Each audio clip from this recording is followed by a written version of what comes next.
الحمد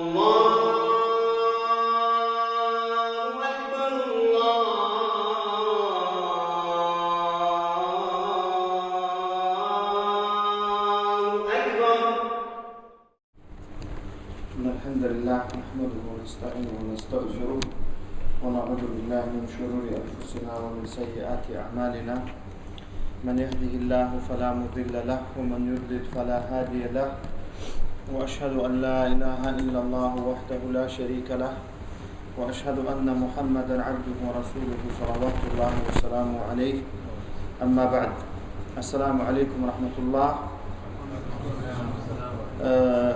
Brothers and sisters, it gives me great pleasure to be with you here today and to share with you the opportunity to study the religion of Allah and to study one of the great books of one of the great of the ulama of Islam, rahimahullah.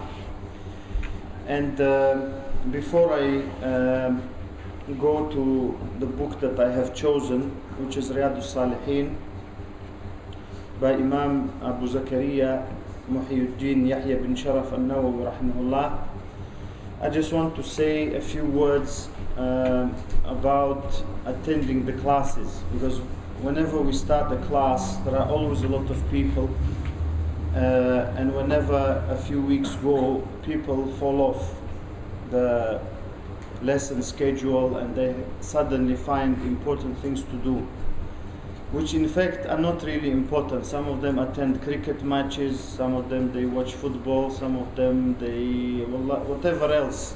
Shaitan has many ways to divert you from benefiting. I don't want to scare you by saying seeking knowledge, because not everyone has to be talib ilm or from the ulama, but every person has to know his deen, especially things that are obligatory for him. And to be a salih, to be a pious person, is an obligation upon every Muslim. That means that every Muslim must do what is wajib and leave what is haram. For that reason, I want to encourage you not to submit yourselves when shaitan tells you the weather is nice, you can have a barbecue, don't go to the classes.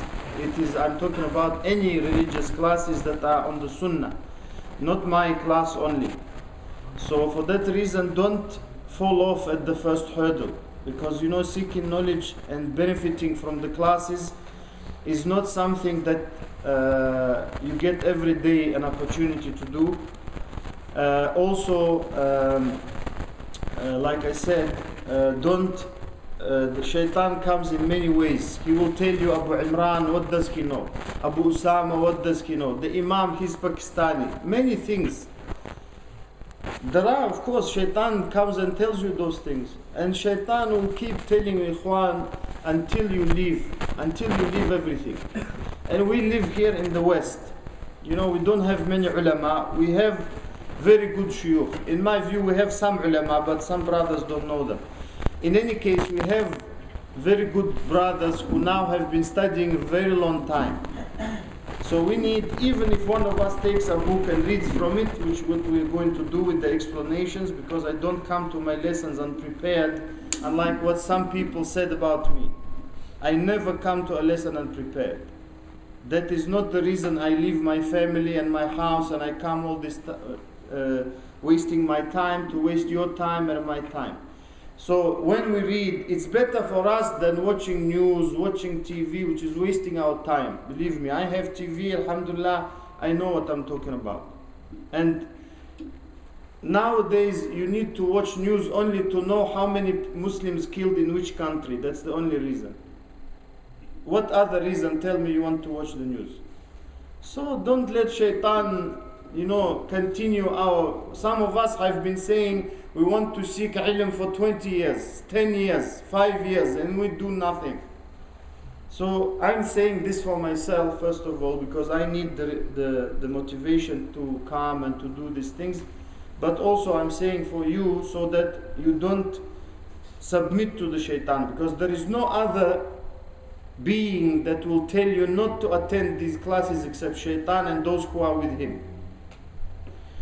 So today I want to start by first of all giving a very brief biography of Imam Al-Nawawi rahimahullah. The reason he's called Al-Nawawi is because he's from a village called Nawa, in what is nowadays present-day Syria. He was born in the year 631 after Hijrah. 631, that is now 800 years, more than 800 years ago. And he only lived 45 years. Many Muslims don't know it. 45 years only. But what he produced in those 45 years is amazing, because in 45 years he produced more books and more knowledge than maybe some people in 90 years, double that time. And he died in year 676 in his own village. And he, rahimahullah, was from an early age, he was noted by some of the shuyukh, some of the ulama, and those who used to teach people Quran and Hadith. Once they were passing through their village, and he noted that all the children were playing, and Imam Nawawi, who at the time was a child of 10 or 9, he didn't want to play, he wanted to read, and he was always reading and dedicating himself to reading. And when the children used to call him to play, he used to cry and say that he didn't want to go. And that is something sometimes we see from our own children, or from our own brothers. If we don't have children yet, we see sometimes that they're inclined to something. They like making things by their hands, or they like reading, or they like, and we are forcing them sometimes to do something they don't like. We shouldn't do that. And this sheikh, what he said, he found his father and he said, take care of this boy, because I hope that he will become one of the ulama. And his father was not a sheikh himself, but he was a clever man, and he took him later to the ulama and to the shuyukh who knew what to do with him, rahimahullah, and they took care of him until he became one of the ulama at the age of almost 20.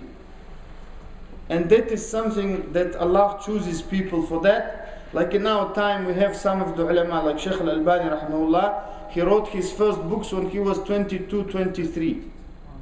So Allah chooses whom He wants. And Imam Shafi'i rahimahullah, he used to just look at a book, at a page, read it once, and that's it, he memorized it. These people, you can't teach that. This is a gift given by Allah. For that reason, but it doesn't mean that some of us can't read it 500 times and memorize. Like I have to do it. If I read once, I don't remember almost anything. So I have to read it 500 times. And some ulama used to do it. Imam Tirmidhi rahimahullah, just for you to encourage you, was blind since the time he was born till he died. He never saw the dunya with his eye. He was born blind and he died blind. Imam Tirmidhi. And he's Imam. He doesn't care. These things, they don't care about that. Because this is something Allah wanted to do. So Imam Nawawi rahimahullah, when he was quite into his teen years, late teenager, his father took him to Dimashq, to Damascus, because at the time Dimashq was a very big center of knowledge. Some of the biggest imams of Islam used to reside there. Is any names from those times you name, almost all of them used to be in Dimashq. So his father, when you have such a wealth of knowledge and people, he took him there, he enrolled him in some schools, and he continued learning, because the way that the ulama, even now, they say, first of all, you learn from your country, from your city, from your village. Then when you outgrow that, you go. Not like you start from the top, then you keep falling down. Some of our brothers, they are now Imam Bukhari. So there is no way up for them, because they started from the top. They're Bukhari now. So all they can do is fall down. That's not the way the Salaf used to learn. They used to learn, do Quran with whom you think is a small sheikh. Then when you outgrow your sheikh, maybe if you outgrow him, because that sheikh may be big and you don't realize, because you don't know anything. You listen to what others say. So when they used to do that, then, and that teaches also the people the adab of learning, the way of learning. Not like now, we have, not even now, it's since long time, since the time of the Salaf you have, but now it's more. Because we have less knowledge, unfortunately. So that is very important. And he reached that stage, he didn't straight away go to Dimashq. So when he reached the stage when he needed to go there, to continue and improve himself and his knowledge and advance it, his father took him there, rahimahullah, and he continued studying there until he was authorized. That's another thing. He was authorized and allowed by the ulama to give fatwa and to teach and to do things like that. Now, so then he returned to, and he stayed in Dimashq for a very long time, teaching. And he, at some point in his lifetime, he bought books of medicine. He wanted to be a doctor. And he said, since he bought those books, he felt bad inside. Allah made him feel inside bad. And he said, I never even opened one of those books I bought for medicine, until I sold them, because I wasn't using them and I thought someone else could use them. And I say, Alhamdulillah, we lost one doctor, but we gained one alim. Because we had lots of doctors at the time, and still we have. But we don't have many ulama. And that is something Allah again does and chooses the people He wants to be from the ulama. Also, at some point, he went to Makkah. He visited Makkah a few times, rahimahullah. And at some point, he was teaching 12 lessons. I can't have enough fingers on my two hands. 12 lessons a day in the haram. 12 lessons in almost every ilm you can think of. In lugha, in Arabic, in usul al-fiqh, in tafsir, in fiqh, in everything, in Quran, in everything you can think of, in hadith. He was very strong in hadith, rahimahullah. So he used to teach 12 as he used to learn 12. Because in Dimashq he used to attend 12 classes a day.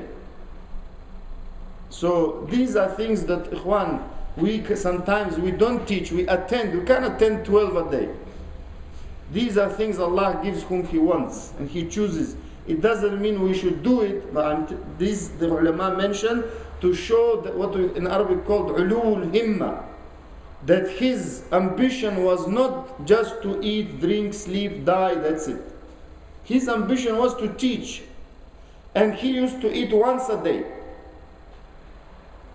And he didn't hold any jobs because he believed that most of the rulers in Dimashq were corrupt. He didn't want any jobs from them. He never accepted gifts from them because he believed that they do haram. طيب? And once there was a famous case when one of the umara, one of the local rulers, he wrote a contract that he wanted the sheikh to sign as a witness and as a sheikh, as a mufti, between that amir and the farmers in that locality. And the sheikh, rahimahullah, he noticed something wrong in the contract because he read it all and he said, this you can't include in the contract and I can't sign it. And he didn't sign and he didn't say salam and he walked off. That's how the ulama used to show. I'm not telling you to do it now, because this is for only the top ulama. The top ulama who have direct relationship with the rulers. طيب? They know when to be nice, when to be harsh. And we will discuss that when we go through the book, inshallah. And this Amir got angry and said, sack him from every job he has. They said he has no job. He's unemployed, officially. We can't sack him. Then he knew that. Imam Nawawi, rahimahullah, he knew he is unsackable because he doesn't have a job. That's the best position to be in if you have an income that is halal. Because his father used to give him that one meal a day, that's it. Because his father wasn't a wealthy man. But he used to be able to give him one meal a day to eat for him, that's he wanted, that's all. So this I'm showing you not to, because to eat 3 times a day is not haram. Right? Because the Prophet ﷺ used to eat when he finds food. When he doesn't eat. But when he finds food, he doesn't say, I don't eat food because I want to be something. Yeah? But I'm showing you that he, for many reasons, one other reason he didn't marry, well, that's another thing that they mention about him, rahimahullah, he didn't get married throughout his life, and there are reasons for that. Number one, some ulama believed, and he was one of them, and still believe, like the Shafi'i ulama, and he was one of the Shafi'i ulama, rahimahullah, they believe that if you don't have an urge to get married, it's not obligatory for you to get married. And other ulama differ with them. We will discuss that inshallah, and when we will discuss many fiqh issues when we go through Riyad-us-Saliheen inshallah. So that is one reason. Another reason, there used to be what we used to call, there used to exist slave girls whom you can buy. طيب? So he didn't need to get married. That's another reason maybe he didn't get married. Nowadays we don't have it, because the issue of slavery in Islam is there is no religion or culture or country that treated slavery like Islam treated slavery. There were reasons for it, there were treatments for it, and Islam applied it to everything. Because ikhwan, brothers and sisters, Islam is a religion of reality, not dreams, not films. Films, every film is a lie. They say based on true story, meaning not true. Based. I can base anything on a true story. Now, so films are not reality. Songs that people, most of the world now, they follow two things: films and songs. Correct or not? Songs and films, ikhwan, are not reality totally. They make you live in a world that is not real. For that reason, when some people they talk about Islam, they think Islam is cruel or rude or tough or rough or something like that. But they don't live in a real world. Islam treats things in reality. It's a real situation, and slavery is one of those things. We will talk about it inshallah later.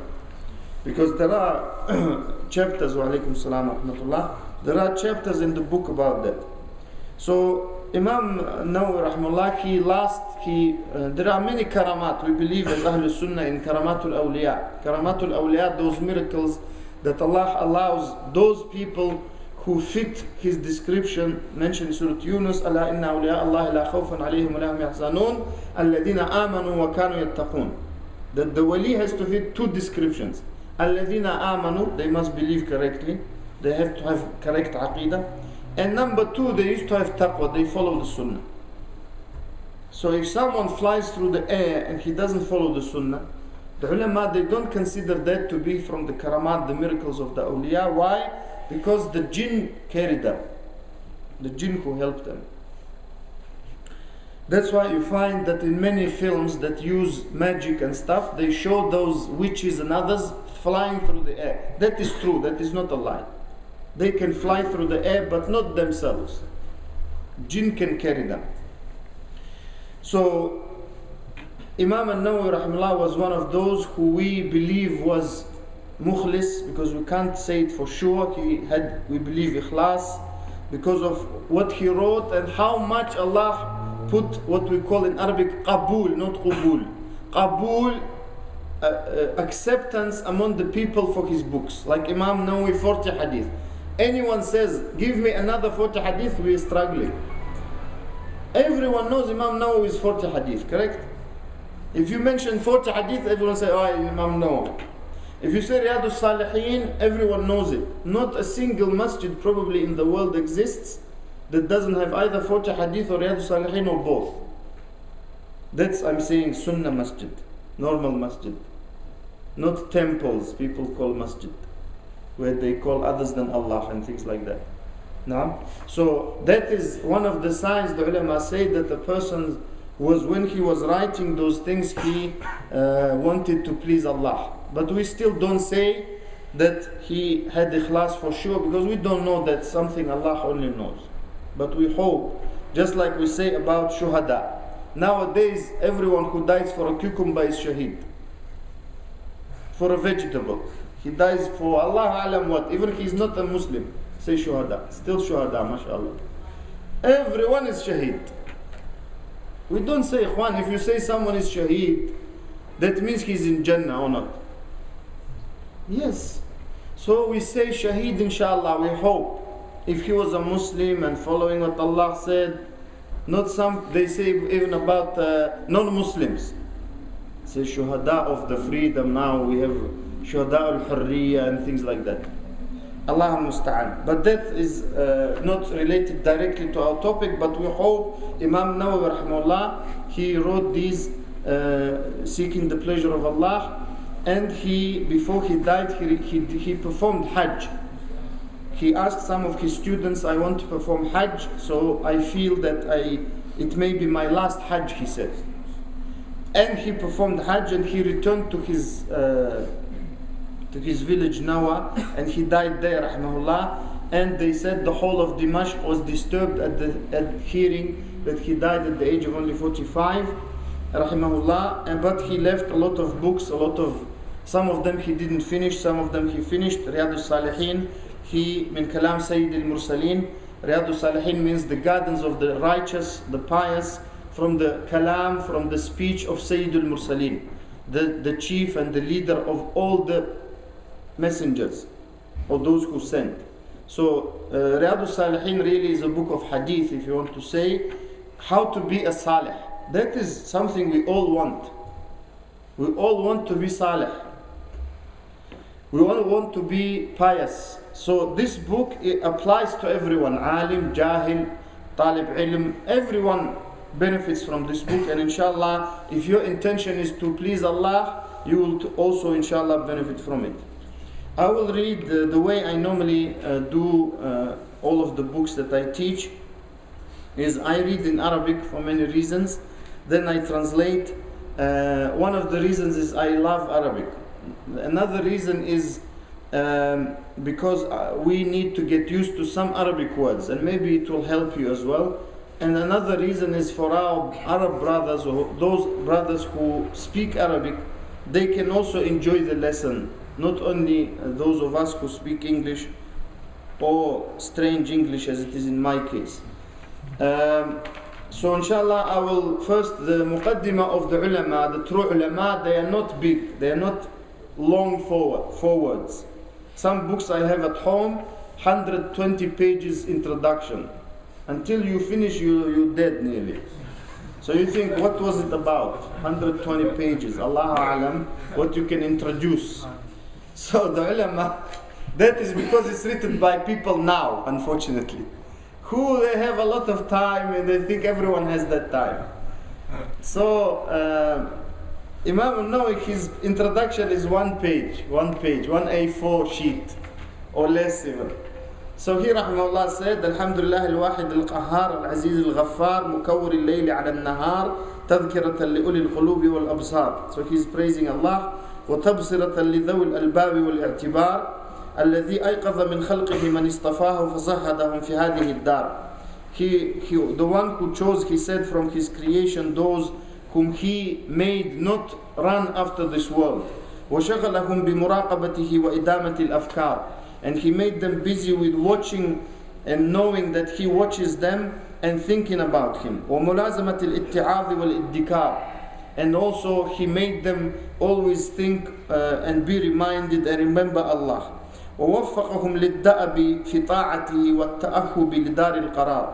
And he enabled them to constantly obey him, to continue in his ta'ah, and to prepare for the Darul Qarar. Darul Qarar is the place where we'll stay forever, inshallah. Not inshallah, everyone will stay forever. Some in the hellfire, ayadham billah, some in Jannah. May Allah make us from them. وَالْحَذَرِ مِمَّا يُسْقِطُهُ وَيُوجِبُ دَارَ الْبَوَارِ. And he made them also to fear what makes him angry and what makes them go to Darul Bawar, the place of destruction, which is Jahannam, عياذا بالله. وَالْمُحَافَظَةِ عَلَى ذَلِكَ مَعَ تَغَايُرِ الْأَحْوَالِ وَالْأَطْوَارِ. And he may enable them to continue and to persist in that, even through different stages and times. أحمده أبلغ حمد وأزكاه وأشمله أنماه. And I praise him in the best possible way, in the most numerous way. وأشهد أن لا إله إلا الله البر الكريم الرؤوف الرحيم and I testify that there is no true God except Allah, the most generous, the most kind, Ar-Ra'uf Ar-Rahim, the one who has most mercy, most rahmah. وأشهد أن محمدا عبده ورسوله وحبيبه وخليله الهادي إلى صراط مستقيم والداعي إلى دين قويم صلوات الله وسلامه عليه وعلى سائر النبيين وآل كل وسائر الصالحين. And I bear witness that Muhammad is his slave and messenger, and the one whom he loves and took him as his close friend, the one who guides to the straight path and calls to the straight religion. Salawatullahi wa salamu alayh, and upon all the prophets and their families and those who followed them from the pious people. Amma ba'd. فقد قال تعالى وما خلقت الجن والإنس إلا ليعبدون ما أريد منهم من رزق وما أريد أن يطعمون في سورة الذاريات. Allah said, I have not created the jinn and the mankind except for my worship. I do not want them to give me anything. Rizq in Arabic means ata. Or I don't want them to feed me. وهذا تصريح بأنهم خلقوا للعبادة. And this clearly states, the Imam said rahimahullah, that they were created for the worship of Allah. فحق عليهم الاعتناء بما خلقوا له. So they must try and engage themselves in what Allah created them for. والإعراض عن حظوظ الدنيا بالزهادة. And they should try to minimize their engagement in the dunya as much as possible. فإنها دار نفاد لا محل إخلاد. Because the dunya is a place of nafad. It will perish, it will disappear, not somewhere where we will stay forever. ومركب عبور لا منزل حبور. And this is a place where we will pass, not stay, like Allah said, يحبرون في جنة يحبرون, they yukramun, where we will stay. Allah will give us, like in Jannah, the reward, and we will be in good life. وَمَشْرَعٌ فِصَامٍ لَا مَوْطِنُ دَوَامٍ. So he's just using very nice Arabic to show that it's not something that we should be attached to. فَلِهَذَا كَانَ الْأَيْقَاظُ مِنْ أَهْلِهَا هُمُ الْعُبَّادِ وَأَعْقَلُ النَّاسِ فِيهَا هُمُ الزُّهَّادِ. But that's why the people who understand its reality of the world, they're the ones who worship Allah much, and the ones who are clever in relation to this world are the ones who are zuhad, which is the plural of zahid, which means a person whose heart is not attached to the dunya, even if he's rich. Because it doesn't mean that to be a zahid you have to be poor and have nothing. That is not correct. قال الله تعالى إنما مثل الحياة الدنيا كماء أنزلناه من السماء فاختلط به نبات الأرض مما يأكل الناس والأنعام. Allah said subhanahu wa ta'ala in Surah Yunus, the likeness of the world of this dunya, because dunya it's called the near life, al-hayatud dunya, is like water which we have sent down from the heavens, and what grows upon the earth mixes with it. مما يأكل الناس والأنعام, from what people and cattle eat. حتى إذا أخذت الأرض زخرفها وزينت, until when the earth starts growing and producing and becomes beautiful. وظن أهلها أنهم قادرون عليها, and when people think that they have power over it. أتاها أمرنا ليلا أو نهارا فجعلناها حصيدا كأن لم تغن بالأمس. Our order or our destruction comes at night or during the day, and we make it as if nothing grew there before. كذلك نفصل الآيات لقوم يتفكرون. In this way we make our ayat, signs, clear to the people who reflect. So people who reflect, these examples and these amthal, similitudes, are for them. والآيات في هذا المعنى كثيرة, and the ayat are many indeed. He said وَلَقَدْ أَحْسَنَ الْقَائِلُ. One of those who said the nice thing. He said إِنَّ لِلَّهِ عِبَادًا فُطَنًا, that Allah has those servants that are clever. طَلَّقُوا الدُّنْيَا وَخَافُوا الْفِتَنَا. They did talaq, they divorced the world, meaning they don't run after it, it runs after them. And they fear the fitna, they fear to be tried and to be attached by their hearts to the dunya. نظروا فيها فلما علموا أنها ليست لحي وطنا جعلوها لجة واتخذوا صالح الأعمال فيها سفنا. And he said, when they looked at the world, and when they knew that it's not something for a living being to be in as a permanent abode and place of stay, they made it as a lujja, some passing place which you pass like a small puddle, and they took salihul a'mal, the good deeds, as their ships which carry them to the next world. That's very beautiful if you know Arabic, if you don't learn. فإذا كان حالها ما وصفته, and if the case of the dunya is like I have described, he said, وحالنا وما خلقنا له ما قدمته, and our position and why we are created, how I said, فحق على المكلف أن يذهب بنفسه مذهب الأخيار, for the person who is mukallaf, who is obliged to worship Allah and to fulfill what he said from haram and halal and wajib and other things, then he should follow the way of the good people. وَيَسْلُكَ مَسْلَكَ أُولِي النُّهَى وَالْأَبْصَارِ, the people who are clever. وَيَتَأَهَّبَ لِمَا أَشَرْتُ إِلَيْهِ وَيَهْتَمَّ بِمَا نَبَّهْتُ عَلَيْهِ. He should prepare for what I have indicated, meaning the everlasting world, and he should concern himself and make it important what I have drawn attention to.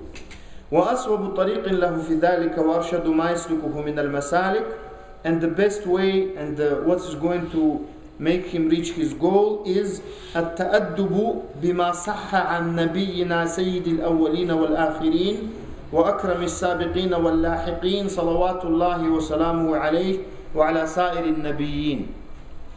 The best way, he said, is to have the adab and to follow the way of our Prophet Muhammad, who is the leader of the first and the last, and he is the best of the those who came before and later, salawatullahi wa salamuhu alayh, and upon other prophets and messengers.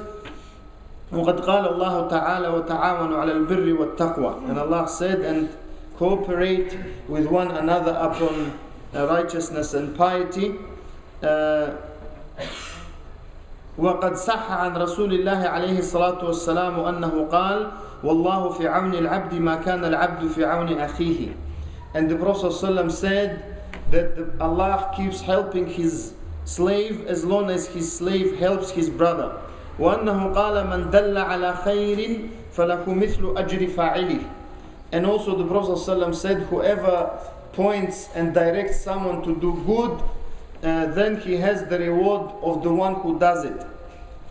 وأنه قال عليه الصلاة والسلام من دعا إلى هدى كان له من الأجر مثل أجور من تبعه لا ينقص ذلك من أجورهم شيئا. And also he said عليه الصلاة والسلام, whoever calls to guidance, he will get the same reward as the reward of those who follow him without anyone's reward being decreased. وأنه قال لعلي رضي الله عنه فوالله لأن يهدي الله بك رجلا واحدا خير لك من حمر النعم. And he said to Ali رضي الله عنه, by Allah, if Allah guides through you, one person is better for you than red camels. Red camels I normally translate, I don't bother going, oh yes, the Arabs and all the story. It's like Mercedes, okay? So better for you than few Mercedes. Everyone knows Mercedes. I don't need to have a long story and the Arabs, and nowadays people don't know red camels, so blue camel, red camel, who cares? Now, but red camels for the people of camels are very, very prized. One sheikh told me in Saudi some camels go for $1 million each, not the whole group. Each. That's the people who like camels. Just like horses. You know the people who like horses, you think it's a horse, 4 legs, it's normal. But he says it's not normal, it costs 5 million or something. No? So that's like that. So a few Mercedes really doesn't tell you the story, because imagine each one costs 1 million. You can buy 10 Mercedes for that.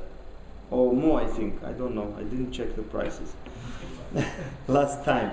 So for that, it's very important what the Shaykh is saying. He's not coming across, I'm gonna teach you, subhanallah. He was very humble man.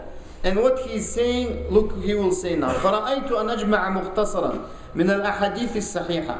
So I thought that it would be a good idea if I make a small book, mukhtasar, small abridged version book from authentic ahadith صحيحة مشتملا على ما يكون طريقا لصاحبه إلى الآخرة, which will contain a hadith that will help the person to reach the akhirah. ومحصلا لآدابه الباطنة والظاهرة. Very important for him to have the adab, the etiquettes. For the zahir, we know what to do outside with our body, pray and things. Batin we sometimes ignore totally, even though it comes before that, which is what we feel, what we do in our hearts, which the ulama call aqwal wa af'al al-qulub, which is the statements and the actions of the heart, which is much more important than what we do with our body. جامعا للترغيب والترهيب, collecting those hadith that include encouragement and also warning and caution. وسائر أنواع آداب السالكين, and other aspects of the etiquette of the salikin. Salikin means those who follow a path. In this case, he means the path of those who follow the sunnah and the akhirah. من أحاديث الزهد, from the ahadith that make us not love this dunya, but just do what we need in it. ورياضات النفوس, and also training our heart. وتهذيب الأخلاق, and purifying and perfecting our manners. وطهارات القلوب, and purifying our hearts. وعلاجها, and treatment, because some people have diseases of the heart. When we have diseases of the body, we go to the doctor. When we have diseases of the heart, we go to the ulama. Because the greatest alim is Prophet Muhammad sallallahu alaihi wasallam, because he took it from Jibreel, who took it from Allah subhanahu wa ta'ala. For that reason he said what has the ilaj, the treatment of the diseases of the heart. وَصِيَانَةِ الْجَوَارِحِ وَإِزَالَةِ عِوِجَاجِهَا, and protecting our body parts, the tongue, the hand, the private parts, and what also straightens their wickedness or crookedness. Because when we start practicing Islam, or when some of us embrace Islam, then we have some wickedness or crookedness which we, as we learn, if we want to please Allah, it goes slowly, but it takes time. وغير ذلك من مقاصد العارفين, and other aspects from the aims of those who know Allah and His deen. وألتزم فيه أن لا أذكر إلا حديثا صحيحا من الواضحات, and I make it a condition upon myself, he said, that I don't mention except authentic hadith. There are some very few non-authentic hadith that the ulama of hadith, because I'm not a muhaddith, I don't say, oh, this hadith is not sahih or not da'if. Some brothers do it, even though they take from Shaikh Al-Albani or someone, they say this hadith is not sahih. So if you say, how do you know? He says, Shaikh Al-Albani said. So say Shaikh Al-Albani said. That's easy, not to show that you are muhaddith. And I myself, I'm not muhaddith, I'm very far from being a muhaddith. But we have the ulama who, jazahumullah khaira, they do that great job for us of looking. And Shaikh Al-Albani is one of them. He's not the only one. We have other ulama before him, and we will have after him, rahimahullah. But in our time, don't believe anyone who says there is anyone better than him. In our time. But it doesn't mean he's a prophet. He makes mistakes and he's a human being, rahimahullah. But what I'm saying is, there are some weak ahadith in Riyad-us-Saliheen which the ulama highlighted, and I will mention that inshallah as we go along. He said, I will not mention any except hadith mudafan ila al-kutub as-sahihah al-mashhurat, attributing them and showing that which books, the famous books they come from. وَأُصَدِّرُ الْأَبْوَابَ مِنَ الْقُرْآنِ الْعَزِيزِ بِآيَاتٍ كَرِيمَاتٍ. I start every chapter, he said, from some ayat from the Quran. وَأُوَشِّحُ مَا يَحْتَاجُ إِلَى ضَبْطٍ أَوْ شَرْحِ مَعْنًى خَفِيٍّ بِنَفَائِسَ مِنَ التَّنْبِيهَاتِ. And sometimes I also, he said, have footnotes, or after the ayat, I show and I say what requires explanation, because even in Arabic, some words require explanation. وإذا قلت في آخر حديث متفق عليه فمعناه رواه البخاري ومسلم. If I say at the end of a hadith agreed upon, it means Bukhari and Muslim narrated it. وأرجو إن تم هذا الكتاب. I hope if I finish this book, because when he's writing he doesn't know if he will finish or not. He said, if I finish this book, أن يكون سائقا للمعتني به إلى الخيرات. I hope that this book will be like a guide for the person who wants to do good, to take him to those things that are good. حاجزا له عن أنواع القبائح والمهلكات. That will prevent him from doing bad and maybe that's mine.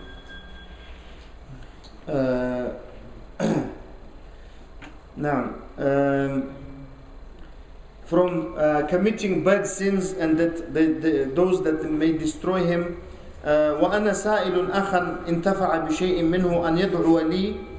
And I ask every brother who benefited from this book, and I am one of them, and I hope inshallah we'll all be from those, to make dua for me, he said, وَلِوَالِدَيَّ, and for my parents, وَمَشَايِخِ, and from my sheikhs, for my sheikhs, وَسَائِرِ أَحْبَابِنَا وَالْمُسْلِمِينَ أَجْمَعِينَ, and all the people we love and all the Muslims. So we make dua for Imam Nawawi rahimahullah to forgive him and all his parents and his sheikhs and people who used to love and all the Muslims who died upon Islam.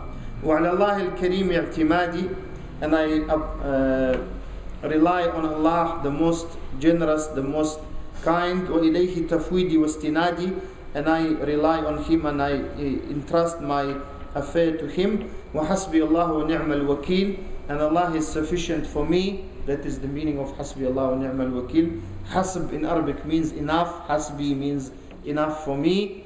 Hasbi Allah means Allah is enough for me. وَنِعْمَ الْوَكِيلِ means, and the best wakil is He.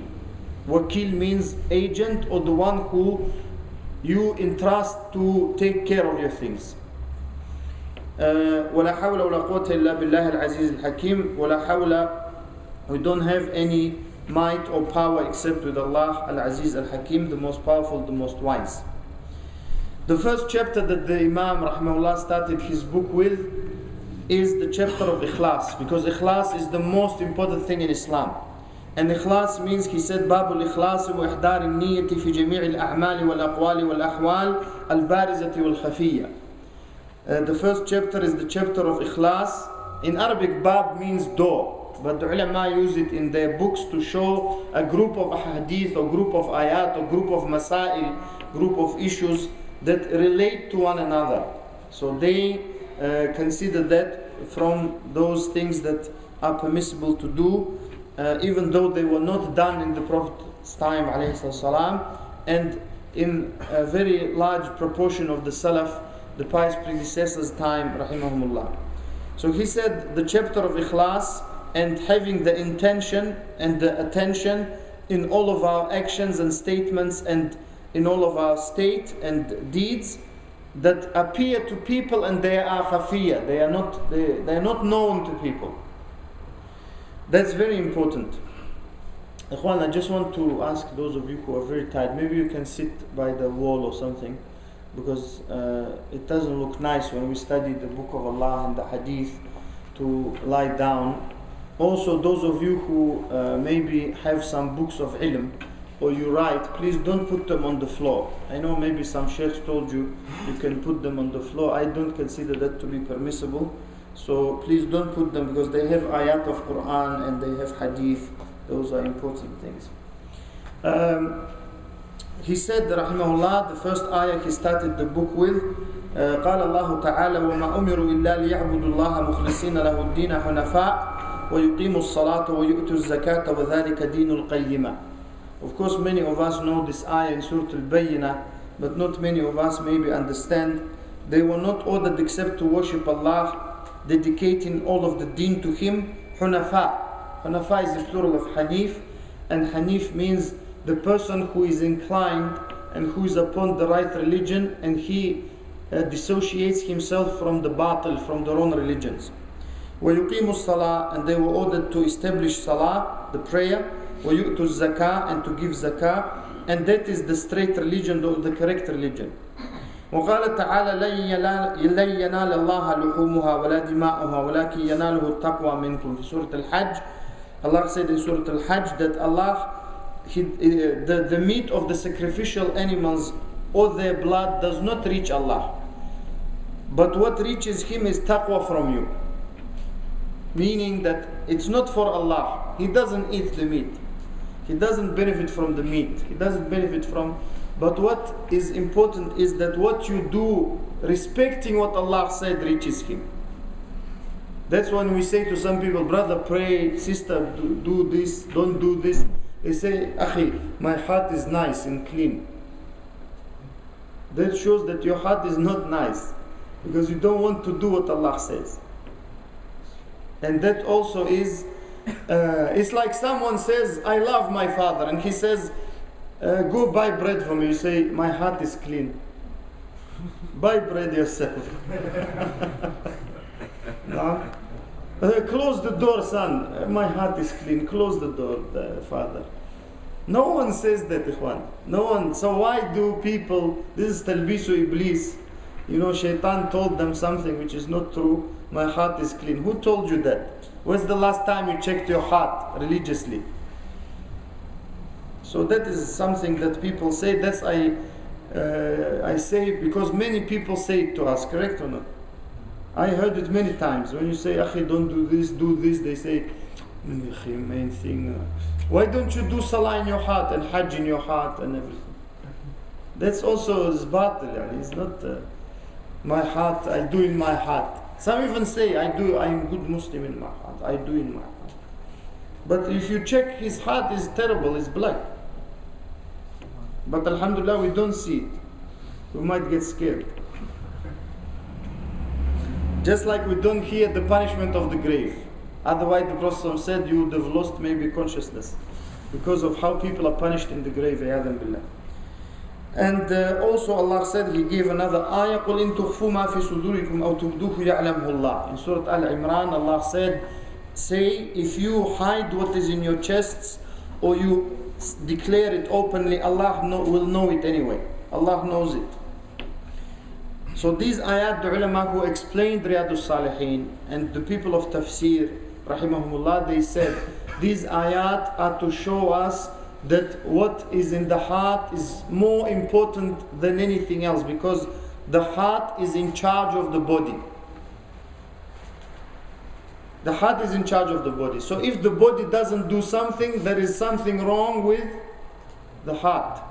So if the army is rubbish, the general is rubbish. And the ulama, some said, in the body in relation to the heart is like an army to the general, but it's not like that even. Why? Because an army can rebel against the general or not. The body can never rebel against the heart, ever. Ever. The body never does anything the heart doesn't want, except Majnoon. Majnoon, someone who has jinn in him or he's mad. You don't go and buy food and say, SubhanAllah, I didn't want to buy this. Just my body came. Nah? Or you don't do anything without your heart saying to you that you want to do something. Even the people who do haram. That's why you first have to treat the heart, not the body. Because that's what the Prophet ﷺ used to do. If you get the heart, that's it, the body will follow. His body can't stay alone. Or her. And when we say his, it means hers. Now, the first hadith he mentioned, rahimahullah, is عن أمير المؤمنين أبي حفص عمر بن الخطاب بن نفيل بن عبد العزة بن رياح بن عبد الله بن قرط بن رزاح بن عدي بن كعب بن لؤي بن غالب القرشي العدوي. One of the features of Imam Nawawi's books, rahimahullah, he doesn't just say Umar ibn al-Khattab, especially when he's introduced first time. That's not only in Riyad-us-Saliheen, in many of his books. He wants us to know these great people. Because some of us, we know some footballer, where he was born, when he first scored a goal, when he first, don't know something, when he lost something. Even information we never need even. But we don't even know the Prophet ﷺ, his lineage. Some of us don't know, only know Muhammad bin Abdullah, that's it. Alayhi salatu. We don't know Umar ibn al-Khattab, Abu Bakr Siddiq. Many Muslims don't know the name of Abu Bakr. I'll tell you free, it's Abdullah. Abdullah is his name. Many Muslims, they don't know the name of Abu Bakr Siddiq radiyallahu anhu. So we need to concern ourselves with these great people, and for that reason the Imam rahimahullah, he gives us his kunya is Abu Hafs Umar ibn al-Khattab bin Nufayl, and if you want you can refer to either Riyad-us-Saliheen or books of biographies. قال سمعت رسول الله صلى الله عليه وسلم يقول, I heard the Messenger of Allah عليه الصلاة والسلام say, إنما الأعمال بالنيات. إنما الأعمال بالنيات. You have heard this hadith maybe many times, but this is, in my view, and it's supported by many ulama, the greatest hadith of Islam. There is no greater hadith in Islam than this. And that the hadith, إنما الأعمال بالنيات, the deeds are rewarded or accounted according to the intentions. The plural of niyyah is niyat. وَإِنَّمَا لِكُلِّ امْرِئٍ مَّا نَوَى, and every person will only get what he intended. إِنَّمَا means that. فَمَنْ كَانَتْ هِجْرَتُهُ, then the Prophet gave an example. So this is the end of hadith. Then the Prophet ﷺ gives an example. فَمَنْ كَانَتْ هِجْرَتُهُ إِلَى اللَّهِ وَرَسُولِهِ فَهِجْرَتُهُ إِلَى اللَّهِ وَرَسُولِهِ. So whose hijrah? Hijrah means in Arabic to leave something. Hajr, or someone. Hijrah has become to mean to leave either balad of kufr, the country of kufr, disbelief, or country of shirk, which is the same, or country of bid'ah, or place of bid'ah, to go to place of Islam, Sunnah, Tawheed. That is the general, has become known, the meaning of hijrah. But the greatest hijrah, before that hijrah, that's why Ibn Qayyim rahimahullah wrote Tariqul Hijratain, the way of two hijrahs. The greatest hijrah is what the Prophet said. The muhajir is who leaves what Allah said to leave. And that hijrah, some ulama say, two hijrahs. Hijrah with your heart to Allah and to Rasulullah sallallahu alaihi wasallam. So before you do any other hijrah, you must do that. That goes back again to the heart. So it means you must love Allah more than anything, you must love the Prophet sallallahu alaihi wasallam more than anything, and you must fear Allah more than anything. So whose hijrah is for Allah and His Messenger sallallahu, then that is for Allah and His Messenger. So the ulama said it's not a repetition. They said whose hijrah was for Allah and His Messenger with the niyyah. His intention is ikhlas, to please Allah. Some Sahaba, they left millions and billions of wealth in present day terms to be with the Prophet sallallahu. Like Mus'ab bin Umair, who died in the Battle of Uhud. He used to be from the wealthiest family, or one of the wealthiest families in Mecca. He saw everything. He was brought up needing nothing. Servants, slaves, anything. And when he became Muslim, they took everything from him to the extent that when he was killed, they couldn't find the cloth to cover him totally. So when they used to cover his head, his legs were exposed. Because the Muslims didn't have anything at the time. So the Prophet ﷺ, he consulted his Sahaba, and then after that he decided to cover the head and to cover the feet with some grass. And they didn't care, because Allah will give them. So whoever did hijrah for Allah and His Messenger ﷺ, to please Allah, then his hijrah is for Allah and His Messenger hukman, truly, and the reward is like that.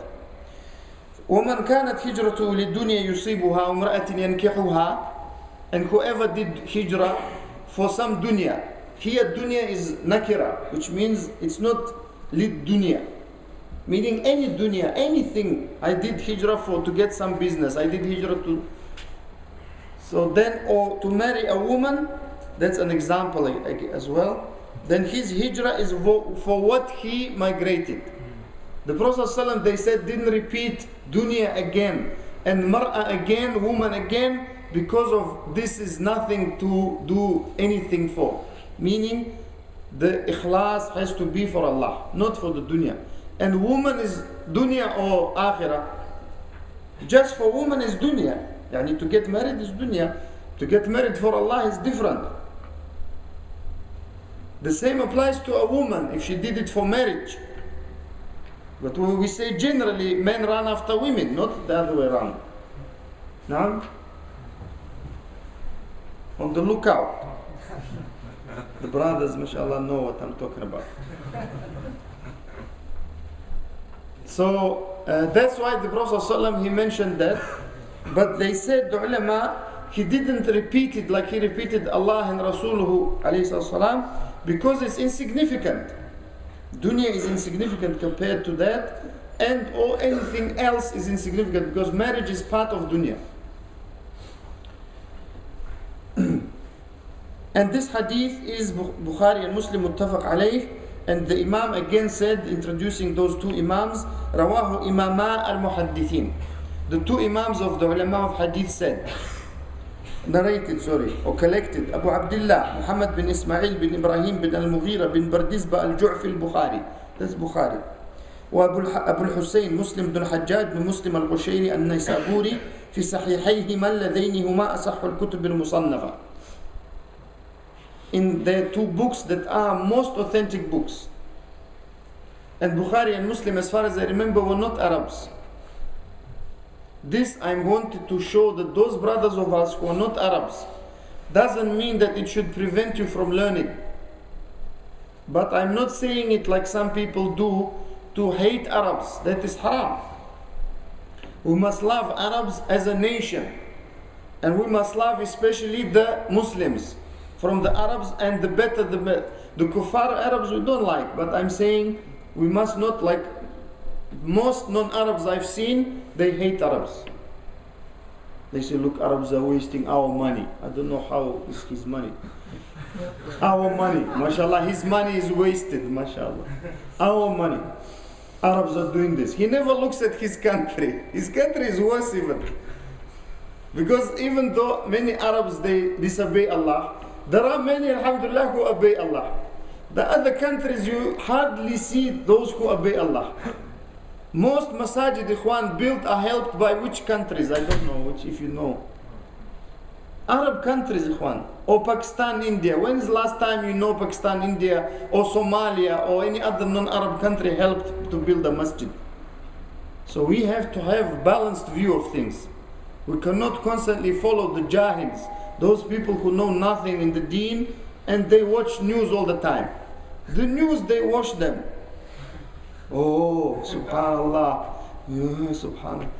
You have to know the deen. Then, when you know the deen, you will analyze news how they are, according to the deen.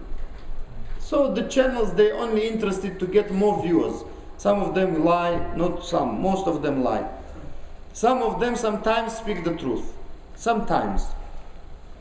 Especially when it's to do problem between the Muslims, mashallah. You can watch 24/8, 25/8. Now, they work overtime. So we are not allowed to do that. And we have also many problems. So I'm just saying this to highlight that Bukhari and Muslim and other ulama, many of them were not Arabs. So, but they didn't prevent them from becoming imams and becoming, like I told you, Imam Tirmidhi was permanently blind. Many Muslims don't know it, because unless you read, I didn't know until I read his biography. I said, subhanallah, is it true? Akmah, in Arabic, Akmah is born blind. So that should not prevent us from learning, and this hadith is the most important hadith of Islam. There is no hadith more important than this. Why? Because everything goes back to ikhlas. Even if you do something but not for Allah all your life, it will be lost. And the ulama, they consider this hadith to be one of the most important hadith. Some said the most important, some said one of the 4 most important, one of the 3. No one excluded this hadith from the 4, 3, 2 that shows it's the most important hadith. And Imam al-Bukhari rahimahullah, he started his book with this hadith. Number 1 hadith. Imam Shafi'i rahimahullah said this hadith goes into 70 branches of fiqh. In fact, I say, and you can check what I say with the ulama, it goes into more than 70. Why? Because this hadith goes into almost every issue of fiqh. Into tahara, purification, into salah, into hajj, into fasting, into divorce and marriage, everything it goes into your dealings with others. It looks like it is halal, but you intended haram. This hadith goes into almost every ibadah without a doubt, and even something that is not ibadah, that is not an act of worship. So for that reason, inshallah, I stop here because I don't want to make it more than an hour. I've been talking an hour, and I don't want also to make you fall asleep or myself fall asleep talking, which is dangerous and doesn't look nice. So if you have any questions, you're very welcome. Otherwise, inshallah, we meet next week, next Thursday, 7:30, and please let others know. If you have any questions on what we have discussed, please ask. Otherwise, if you don't have any questions on the topic, like our respected brother Fasial said, you can ask any question. Tfadal. Assalamu alaikum wa rahmatullahi. Wa alaikum salam wa rahmatullahi wa barakatuh. Regarding hijrah, say whoever does hijrah for the sake of Allah, then that's what his intention for him, that's what he will be rewarded for. So many of us migrated either to here, maybe our intention initially was not, either we were lame, we were not, educated. Our intention was maybe to seek the pleasures of this world. Now we're already here. Now can we renew our intention, or can we say, Allah put me here, now my intention initially was that, now inshallah I'm going to work for the deen of Allah and No. The question is regarding those of us who came, or those of Muslims who came here not for the deen, but for to improve our maybe financial situation or political situation or something like that, and can we then change or renew that intention so that it's for Allah? First of all, we didn't really, in my view, do hijrah here. Hijrah is when we leave something that is worse for something that is better in religious sense. In religious sense, it's not the case. Even though, alhamdulillah, we can do many things here that we can't do in Muslim countries, even sometimes. In some Muslim countries, I don't mean all, so that no one misunderstands me and pastes what I said on YouTube or something. Number two, there is no doubt that every Muslim must have certain intentions in his heart, whether it is a male or female. And one of those intentions is to live with the Muslims. However, that sometimes may be difficult or impossible. And that is the niyyah for hijrah. Because one of the reasons for hijrah, for migration, is to protect your religion. But sometimes, like I said, it may be impossible or difficult. I believe it's between those two in our time. Either impossible or very difficult. For many reasons. One of them is that there is no country that is willing to accept millions upon millions of Muslims who live in the West. In France we have 7 million, 8 million Muslims. In the UK they keep saying 2 million. Since I came in 93, it's never changed. It's 2 million. So I say 2,100,000 maybe increased. Let's say 2 million. In the US we have a lot of people. In Canada, in Scandinavia, in Sweden 500,000. Everywhere we have. In Russia 20 million. In India 200 million. India is not a Muslim country, as you know. India itself is not a Muslim country. So in the Philippines, very large group of Muslims. I don't think they are majority. So the situation, we have to look, number one, with knowledge from Kitab and Sunnah, from the book and the Sunnah, and secondly with the correct understanding of those two sources. And that means that in the present day situation we have what we call aqalliyat, the minorities of Muslims everywhere. That means that for them to do hijrah is, in my view, impossible. And that I've spoken to many ulama to ask them if they consider that the case, many of them said yes, they agree with that. Let's say that some of us can do hijrah. They think, in my view they can't, but they think, because we've tried many times, they think they can do. May Allah make it easy for them and help them. But majority of Muslims will not be able to do it, so we have that niyyah. But ikhwan, we have to understand that the Prophet ﷺ told the Sahaba in times to migrate to Habasha. So the ulama said, Habasha being Ethiopia, which at the time was and still is majority Christian country. But Ethiopia actually is one of the countries that has a very large minority of Muslims. So that ulama said, if with the condition that the Muslims are able to do their religious obligations, they're able to learn their deen, they're able to pray, fast, perform hajj if they can, all of these obligations, women are able to wear hijab. In that case, it is not wajib to do hijrah, but it is mustahab. It is not obligatory, but it is better to still be with the Muslims. But if they can do that in a non-Muslim country, for example, ikhwan, how can we say to the Muslims in India, come on ikhwan, 220 million migrate somewhere? That is, I think, impossible, really. It is not possible.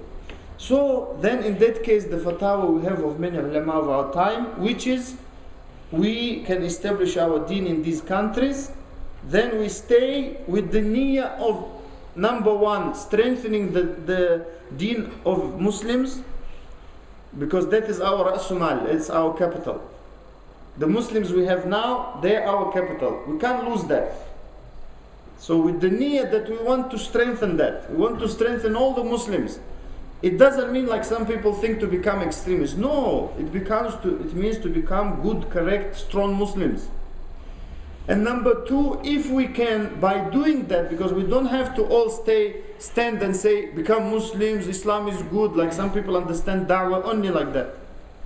Da'wah, ikhwan, you do more with your actions in this country. Even in Muslim countries now. How many Muslim countries have a beard now? Very few, ikhwan. If I go like this, I'm like, you now Shaykh Haji. Even I didn't do anything, just I didn't shave a few days. I'm now Shaykh. If I pray, Allahu Akbar, Shaykh al-Islam now. If I pray, and if my voice is good, that's it, I am Imam Ahmad. Like this, it's true, unfortunately. They ask me fatwa, I know nothing maybe. So that I'm showing you that now Islamic da'wah, correct da'wah, is by what you do, what you look like, and how you treat people more than what you say. And that's actually been like that since the time of the Prophet. But I'm saying many of us think that da'wah means to stand and say and argue with Christians or Jews or non-Muslims or some who don't believe in anything, in any God. That is not the case, because when the Muslims, believe me ikhwan, 99.9% of non-Muslims, when they see you, even let's say you don't wear, it's not obligatory to wear the qamis, correct? I mean, some of you may disagree. I consider it not obligatory to wear the jubba or the qamis, what you call. Let's say they see you with a beard. They know straight away you're a Muslim, because Muslim looks different, ikhwan. The Sikh beard is different. Believe me, the mustache is different. And people are not stupid. They know that you're a Muslim, especially if you have your wife or mother or sister with hijab. They know you're a Muslim, so that is one other intention. We stay here with that intention, to do jihad, i.e. to protect the reputation of Islam. We protect the reputation of Islam, because when we give sweets, which we feel, if we give sweets, they think we are pedophiles. That's not true. Yeah, some maybe he thinks he's a pedophile, but after a while, they will understand we give it for the deen. We don't care about kids, and unfortunately it's sad, but you can't really blame them for that, because there are some sick people, even I was told, in the Muslim community. So we stay in these countries for that reason, because we can't go anywhere. Some of us, wallahi, ikhwan, can't go back. We come from certain countries. I come from Russia. They removed my citizenship. Okay, Russia is a non-Muslim country, but let's say I want to go back. They removed my citizenship for no reason. So some of our brothers who come from Arab countries, they're the same. They can't go back. So what do you expect them? Where do they live? Yani going from country to country every day? It's not possible. It's not possible. So we have to be realistic. That is why we shouldn't have, I call it a Hollywood fatwa, a dream fatwa, which is do hijrah. Where? How? We can't. Wallahi, how many of us would love to go if we have an opportunity? Where is that opportunity? Which country says come and live and we don't kill you, we don't rip you, we don't rob you, we don't kick you out after 10 years, 3 years, 2 years, 1 month? So in some Muslim countries, if you look like a non-Muslim, you're welcome. If you look like a Muslim, get lost. If you're Asian, you're nothing. If you're black, forget it. How can then someone go and live there, ikhwan? Here you're treated like a human being. And we have to thank Allah for that and mention it. And we also have to have good relations with the people here and the council and everyone, but it doesn't mean that we compromise our deen. So I hope inshallah that answers the question. Now, my question is similar to what Brother Saeed asked.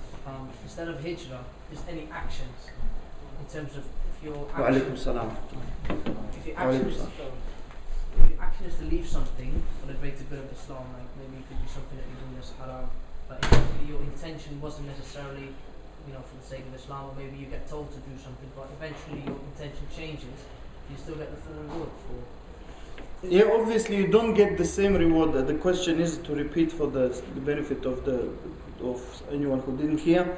The issue of the intention is very fine matter, ikhwan, and it's good that to explore it further.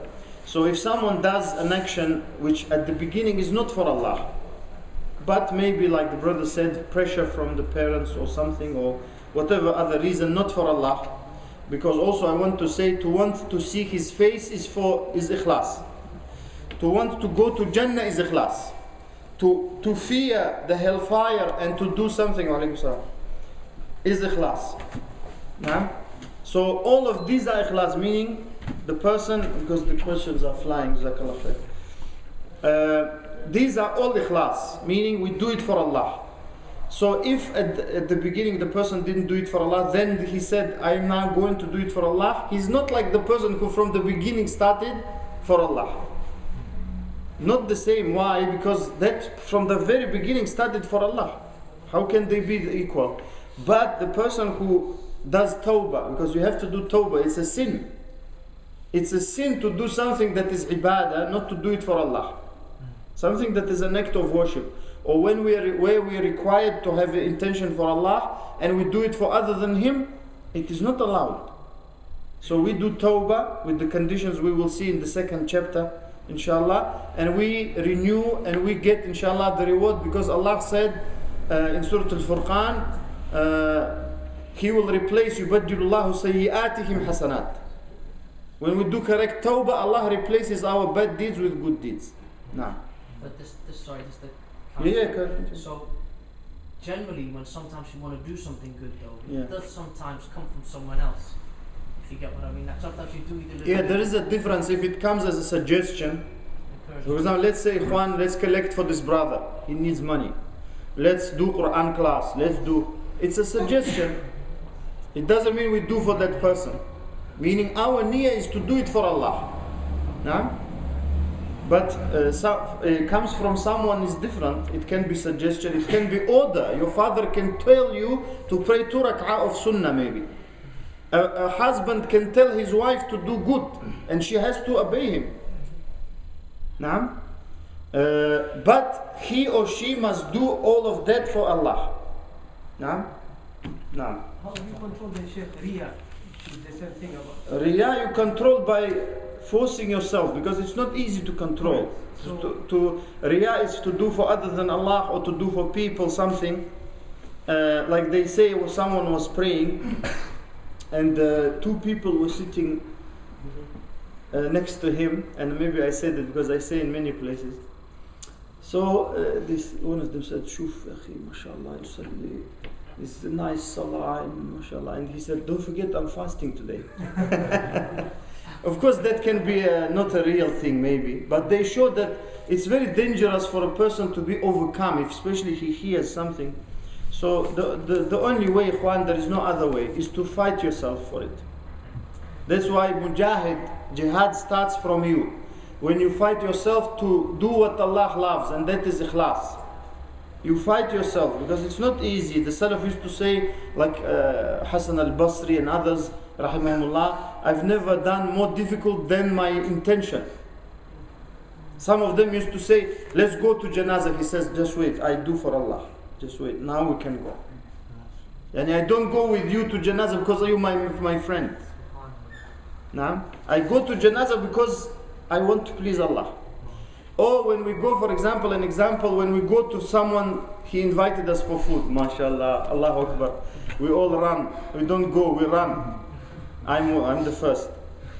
But we should, if we make, it's not obligatory to make intention for eating. Just I'm showing you, if you make your niyyah to follow the hadith, that the Prophet said one of the rights of your brother is to answer his invitation. When he invites, then you get big ajr. If you just come and eat, you get some ajr, but not big. Okay? So there's no really way to accept by forcing yourself. Now, assalamu alaikum, alaikum salam. How can we identify whether your intention, ikhlas, is for the sake of Allah or if it's purely for your satisfaction for the dunya? What do we do if it's just for dunya? You know, you identify because every person knows. كل نفس على نفسه بصيرة وكل إنسان I forgot the ayah, but every person knows. ولو ألقى معاذيره. نعم. In سورة بما كسبت رهينة. لا في بصيرة. على كل حال, I forgot the ayah, but every person knows from himself when he or she is doing for Allah or not. That is why, ikhwan, it is big jihad, believe me. When people say something and you don't care, when they don't do and you don't care, you do because it's for Allah, not for them. بل الإنسان جزاك الله خير لأنك بصيرة كانت عندي لكن بارك الله فيك بل الإنسان على نفسه بصيرة ولو ألقت معاذيره. Even if the person says something excuse, he knows. نعم. So for that reason, every person knows. So how can we identify? The ulama used to say, when you don't care if people praise you or not. So you do something, people don't care. They say, okay. So you don't care. Nothing different. Some ulama said, for those who do teach, whether it is many people or few, meaning that is if that doesn't make a difference in terms of other things. But generally, or if generally like that, meaning for you it doesn't make any difference in terms of people. What do we do if it's just for the dunya? We, like I said, we fight ourselves. We try to do it not for the dunya, because we will learn that Allah subhanahu wa ta'ala said in the hadith Qudsi in Sahih Muslim, من عمل عملا أشرك فيه معي غيري تركته وشركه. That whoever does something that he does for me and for something else, I leave him and his shirk, his association. يرحمك الله. And he said at the beginning, أنا أغنى الشركاء عن الشرك. I am the one who doesn't need shirk at all, from all who need help and assistance and everything. So for that reason, we try to fight ourselves and educate ourselves and remind each other. Now, like for example, I'll give you an example. That is long time one brother said, and I remembered it. Now is summer, and for men, I don't think for women because men are covered, alhamdulillah. For men is a big fitna, okay? Because everyone starts going out as they woke up, mostly. And they wash themselves, but no clothes almost. Or if they had pajama, they remove it. طيب, that I'm talking about, may Allah help us. That's unfortunately not only here. If you think in Muslim countries it's not happening, unfortunately it's happening. Many Muslim countries, even worse, because they know how to make themselves pretty. Better than here sometimes. You just need to watch Arabic news channels, which you shouldn't really. Alhamdulillah. But I'm saying it's a fitna. So the person looks and says, oh, Alhamdulillah, she's ugly. Wallahi, it can happen. And what brother actually mentioned. So your intention, you turn away. Why? Because she's not attractive. Yani she should wear hijab not to scare anyone. Maybe. But I'm saying your ikhlas has to be that Allah said not to look at women, whether they're ugly, beautiful, or of course the more the attraction, the greater you get ajr, because the greater you have to pull yourself. Because men, ikhwan, are created to like women more than anything in the dunya almost. That's why Allah said in Surah Al-Imran, زُيِّنَ لِلنَّاسِ حُبُّ الشَّهَوَاتِ مِنْ مَاذَا؟ مِنَ النِّسَاءِ أول شيء. Allah said in Surah Al-Imran, the first thing that the people love from the dunya, He said, مِنَ النِّسَاءِ, then other things. The first is the women. And the Prophet said, for men, I didn't leave مَا تَرَكْتُ فِتْنَةً أَشَدَّ عَلَى الرِّجَالِ مِنَ النِّسَاءِ عَلَى الرِّجَالِ خاصة. I've never left a fitna greater for men than women. So for men it's a big fitna. A woman can make you crazy if you're not careful. Nah? Because we are created like that. I give you an example for that. Fadl ibn Abbas, one of the great Sahaba, is brother of Abdullah bin Abbas. His father is Abbas bin Abdul Muttalib radiyallahu anhu. He's sitting with the Prophet ﷺ on the same animal. Imagine you sit with one of the ulama. You feel shy to do haram and things like that. So Fadl ibn Abbas sitting not with the ulama, not with Abu Bakr, with the Prophet ﷺ, who is his cousin. Then a woman comes, they call her Khathamiyya, from Banu Khatham, the tribe of Khatham, and she's very beautiful. That's what ulama used to show that the face is not obligatory to cover. So she comes and asks the Prophet some questions for fatwa. So Fadl starts looking at her because he's not married. So when you're not married, you take all offers, especially good offers. So he's looking, and she's looking, because he was also a handsome man. The Prophet ﷺ, he doesn't hit him or knock him out. He just turns his face away. He says, don't look. This hadith is in Bukhari and Muslim. We will see inshallah. Don't look. Then he again looks. Then he said, the Prophet ﷺ doesn't do any, just take his gently his face. Don't look. He again looks. Some of us will say, "A'udhu billahi, shaitan is with you," or something. It is maybe true. But the Prophet ﷺ, and Ibn Hajar rahimahullah, when he talked about this hadith, he said this shows the weakness of men in front of women. That is true. And the reason I'm saying that is not for sisters to use it. Please, sisters, use it for your advantage. You can make your husband never think of second wife. Takbir, mashallah. I thought it would be the other way around. Why? Because later we'll discuss, don't worry, publicly. Why? Because this issue bothers many sisters. So if you want your husband not to marry and not to even think about it, you can make him crazy. Why? Because he's married to you and he generally loves you. But there may be some issues, maybe, as we all have. You know, everyone knows, everyone who's married has them. There may be some issues here and there and arguments and things like that. But that is to show that it is true. The ulama say, if a woman wants the wife, she can do everything. Being a woman, he will never think about anything else. And that is to show that that's a fitna. So when we don't look, ikhwan, we should not look for Allah. And that is ikhlas, that trains you. The same applies to sisters. Because Allah said in Surah An-Nur, وَقُلْ لِلْمُؤْمِنَاتِ يَغْضُضْنَ مِنْ أَبْصَارِهِنَّ وَيَحْفَظْنَ فُرُوجَهُنَّ.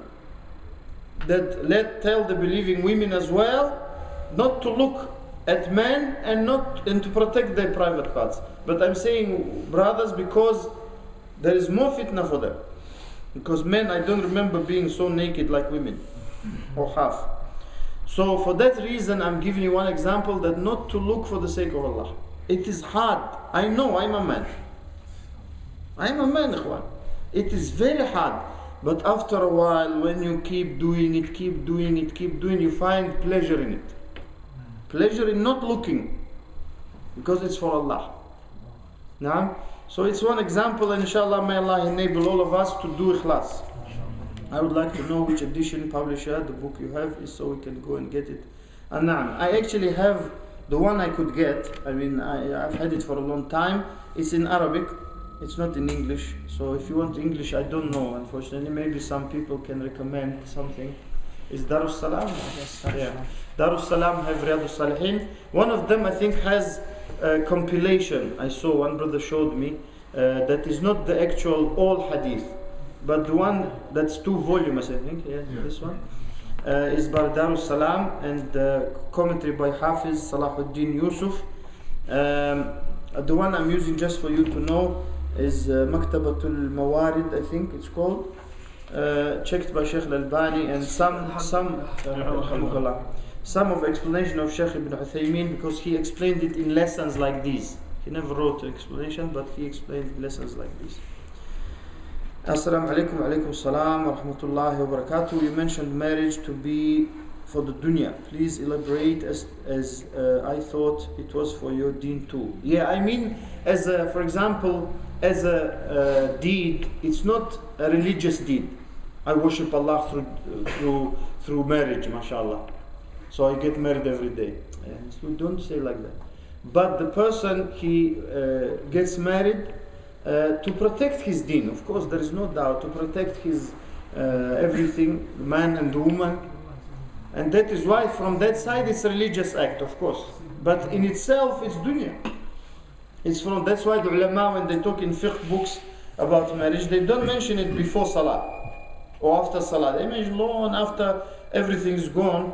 They say kitab al-nikah or kitab al-talaq for that reason. So there is no doubt it's for your deen. That's correct. You also mentioned there are some weak hadith in Riyad-us-Saliheen. If this is the case, are these any important? Okay, if this is the case, is there any importance in teaching them? I won't be teaching them. I will just mention them, that majority or all ulama or some differ, depending. I will mention that inshallah, and are we able to tell? You cannot tell. A person who doesn't study can't tell. So you need either the ulama to tell you or the person to read from the ulama. Meaning the muhaddithin, especially the scholars of hadith. Because scholars of fiqh can say, no problem. But in every ilm, in every science, we always go back to those who specialize. So if it's hadith, we go to the muhaddithin. If it's to do with Quran, we go to the Qurra. Those who took the Quran from this until the Prophet ﷺ. From the ulama of fiqh, we go for that. And so on and so forth. So that the person who is, we can call him from Ammatun Nas, from the general public of Muslims, can't know. That is the reason we do these classes, so we can benefit from the books and the fatwa of the ulama. Is this a question as well? No, it's not. So, you know, Imam Nawawi, he was known as Muhyiddin, but he didn't like to call that. Yeah, Muhyiddin means reviver of the deen. He was called Muhyiddin. The reason he didn't like is, like every one of us should not like such nicknames. Because Muhyiddin means reviver of the deen. It's a big title. So a real person, and that I believe is from his ikhlas, that the person who is mukhlis doesn't like, oh Sheikh, when some people introduce, they say 5 Qadi al-Qudat, Mufti al-Mufti, Mufti al-Thaqalain, and like Mufti of Jupiter and Moon, and Shaheed al-Hay sometimes. Wallahi, you can't believe some of the titles they give. Even the alim did never agree to that. They say, until you reach to his name, you're tired. So where is the Sheikh? Subhanallah. His titles. It's okay to give, but the ulama who are true, like Shaykh Al-Albani, Shaykh Ibn Baz, Shaykh Ibn Uthaymeen, if you say, well, I remember one lesson by Shaykh Ibn Uthaymeen. I listened to his lesson. So one brother said, Sheikh, I have some poetry. He said, MashaAllah, tfadal. Poetry is good if it's good. So he started praising the Sheikh. Said, stop, what are you doing? He said, Wafina Imamun Wafina. He said, we have a sheikh and alim. He said, no, stop. Continue other things. He said, and then he praised the sheikh. He said, stop, go back. Meaning he realized this is all about him. He said, I will give you some reward, but don't repeat it. Because ikhwan, every alim or every even student of knowledge, every Muslim who is mukhlis doesn't like that. Why? Because he's mukhlis, he doesn't do it for that. So if it happens, okay, but even sheikh, the ulama don't like it. But people call them. I don't like to be called sheikh because I'm really not sheikh. Not because I have modesty and some have modesty, say I'm not sheikh, but in fact he's a sheikh. Me, I'm a sheikh. Milkshake. So sheikh is okay. Some brothers say sheikh, that's okay. We can shake. But sheikh is no, it's not to, and that's why the ulama said, if you say you're a alim, you're a jahil. Because the ulama don't say he's alim. And they don't say I'm Muhyiddin and I'm... These are titles they don't like, because every person who is humble and for Allah, he doesn't like those. Nah, it's true what you said. نعم جزاكم الله خيرا سبحانك اللهم وبحمدك أشهد أن لا إله إلا أنت أستغفرك وأتوب إليك. I have to pick up my family from Mansfield, so I will request permission to go. Well, inshallah we meet next week, inshallah.